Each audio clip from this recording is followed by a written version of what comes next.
কি এবার তো বিশ্বাস হলো যে হার্দিক পান্ডিয়া কলকাতা নাইট রাইডার্স দলে চলে আসলো। এবার তো বিশ্বাস হলো কেকেআরের একটা পোস্ট দেখে তোমরা বিশ্বাস করে নিতে পারলে যে হার্দিক পান্ডিয়া কলকাতা নাইট রাইডার্স দলেই খেলবে। এবং তোমাদেরকে তো অনেক আগে থেকেই বলছি যে হার্দিক পান্ডিয়া 2027 আইপিএল যদি খেলে তো শুধুমাত্র কেকেআর দল থেকেই খেলবে। তোমরা তো অনেক কমেন্ট করছিলে যে ফেক ভিডিও এই ভিডিও এইসব কমেন্ট করছিলে, কিন্তু এখন দেখে নাও। কারণ হার্দিক পান্ডিয়াকে আমি অনেক দিন ধরে ফলো করছি এবং টুইটারে কিছু পোস্ট দেখেছিলাম আগে, এবং সেখানে বোঝা গিয়েছিল যে হার্দিক পান্ডিয়া 2027 আইপিএলে খেলে তো কলকাতা নাইট রাইডার্স দল থেকেই খেলতে চায়। কারণ শাহরুখ খানের সাথে হার্দিক পান্ডিয়ার বন্ডিংটা অনেক ভালো আছে। সেক্ষেত্রে হার্দিক পান্ডিয়া যায় কলকাতা নাইট রাইডার্স দলের ক্যাপ্টেন্সি হতে এবং শাহরুখ খানকে চ্যাম্পিয়ন দল করতে। সেই অনুযায়ী শাহরুখ খান এবং কেকেআর ম্যানেজমেন্টের উপরে হার্দিক পান্ডিয়া যে আলোচনা হয়েছে এবং ডাইরেক্ট হার্দিক পান্ডিয়ার সাথে কথাবার্তা বলেছে কলকাতা ম্যানেজমেন্ট। সেক্ষেত্রে কলকাতা নাইট রাইডার্স দলে হার্দিক পান্ডিয়া আসার চান্স অনেকটাই বেশি। হার্দিক পান্ডিয়া মনে হয় দলে চলে আসবে, কারণ রোহিত জুগলার যে পোস্টটা দেখে সবাই এত হতভম্ব। আমি তার আগে থেকেই ভেবে নিয়েছিলাম যে হার্দিক পান্ডিয়া কলকাতা নাইট রাইডার্স দলে আসবে, কারণ হার্দিক পান্ডিয়ার কয়েকটা পোস্ট দেখেই বুঝে নিয়েছিলাম যে কলকাতা নাইট রাইডার্স দলে খেলতে চায় 2027 আইপিএলে হার্দিক পান্ডিয়া। সেক্ষেত্রে রোহিত জুগলা যে একটা পোস্ট করলো যে কেকেআর এর ক্যাপ্টেন হার্দিক পান্ডিয়া এবং sorry for KKR fan Chennai fan, সেক্ষেত্রে সবাই একবারে মাতামাতি হয়ে গেল যে হার্দিক পান্ডিয়া কলকাতা নাইট রাইডার্স দলে আসবে। কিন্তু আমি তো এইসব ভিডিওগুলো আগে থেকেই করছি, আমি কিভাবে জানলাম ভাবো। আমি অনেক দিন ধরে টুইটার এবং ইনস্টাগ্রাম চারিদিক থেকে হার্দিক পান্ডিয়াকে এবং নিউজটাকে ফলো করে দেখেছিলাম যে হার্দিক পান্ডিয়া 2027 আইপিএলে কেকেআর দল থেকে খেলবে এবং ক্যাপ্টেন্সি করবে। এখন বর্তমানে কেকেআরেরই ক্যাপ্টেন্সির একটা সমস্যা এবং একটা ক্যাপ্টেন লাগবে কেকেআর দলে। সেক্ষেত্রে হার্দিক পান্ডে এবং কলকাতা ম্যানেজমেন্ট একটা বৈঠকে বসে তারা আলোচনা হয়েছিল এবং কেকেআর বলেছে যে আমরা তোমাকে ক্যাপ্টেন্সি দেবো তোমরা আমাদের দলে জয়েন করলে, এবং হার্দিক পান্ডিয়া দলে জয়েন করতে চলেছে। কিন্তু মুম্বাই ইন্ডিয়ান্স তো অত সহজে ছাড়বে না হার্দিক পান্ডিয়া। হার্দিক পান্ডিয়া চাইলেও তো কেকেআর দলে আসতে পারবে না, কারণ নিয়ম বলে তো একটা কিছু আছে। হার্দিক পান্ডিয়া যে চাইলেও আমি কেকেআর দলে খেলবো এবং চলে আসলো সেটা হবে না। কিন্তু হার্দিক পান্ডিয়া একটা জিনিস বলতে পারে যে আমি অকশনে যাব, আমাকে ছেড়ে দাও, আমার বেস্ট প্রাইজে থাকা ভালো লাগছে না, আমাকে অকশনে ছেড়ে দাও।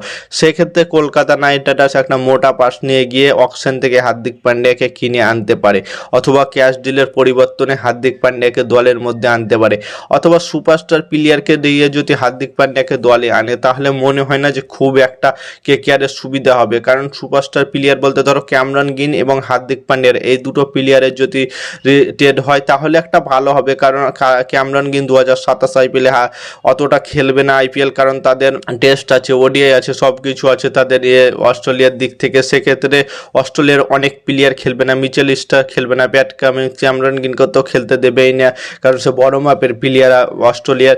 সেক্ষেত্রে কলকাতা নাইট রাইডার্স দলের ধরো বড় প্লেয়ারকে চাইবে, বলবে আঙ্কিশ রঘুবংশীকে দাও অথবা এবং হর্ষিত রানাকে দাও।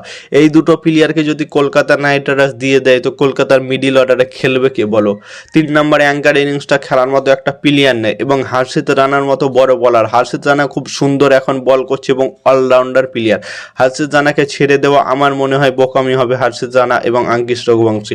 তাছাড়া চাইতে পারে রিঙ্কু সিং হর্ষিত রানা, না হলে বরুণ চক্রবর্তী হর্ষিত রানা, রিঙ্কু সিং বরুণ চক্রবর্তী, এরকম বড় বড় মাপের দুটো প্লেয়ারকে চাইতে পারে মুম্বাই ইন্ডিয়ান্স। কিন্তু কলকাতা নাইট রাইডার্স বড় যদি দুটো সুপারস্টার প্লেয়ারকেই হারিয়ে দেয় তাহলে কলকাতা ধরো হার্দিক পান্ডিয়াকে ক্যাপ্টেন্সি হিসাবে পেয়ে গেল, কিন্তু মিডিল অর্ডার ধরো কমজোর হয়ে গেল, তারপরে বোলিং কমজোর হয়ে গেল। সেক্ষেত্রে কলকাতা নাইট রাইডার্স দলে হার্দিক পান্ডিয়া এসেও লস হয়ে যাবে।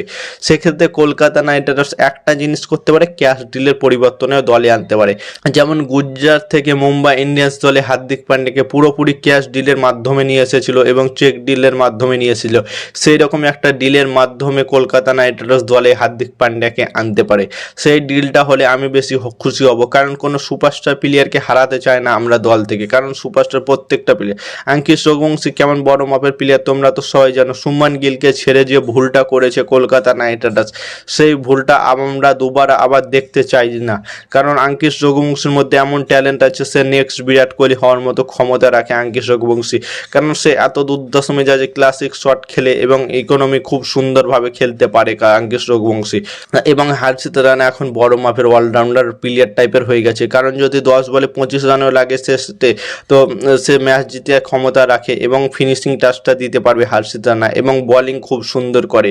তো আমি চাই না যে কোনো সুপারস্টার প্লেয়ারকে হারিয়ে হার্দিক পান্ডিয়াকে দলের মধ্যে আনতে।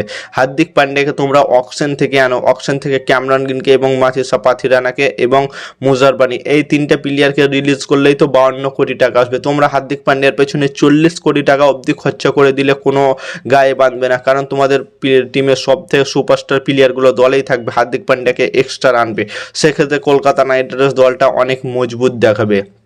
তাই আমি চাই যে হার্দিক পান্ডিয়াকে অকশন না হলে ক্যাশ ডিলের মাধ্যমে কেকেআর দলে আনা। এবং তোমাদের মতামত কি কমেন্ট করে জানাও, এবং ক্রিকেটের নতুন আপডেট পেতে চ্যানেলটাকে সাবস্ক্রাইব এবং ফলো করতে ভুলো না। ততক্ষণের জন্য টাটা, বাই বাই, জয়।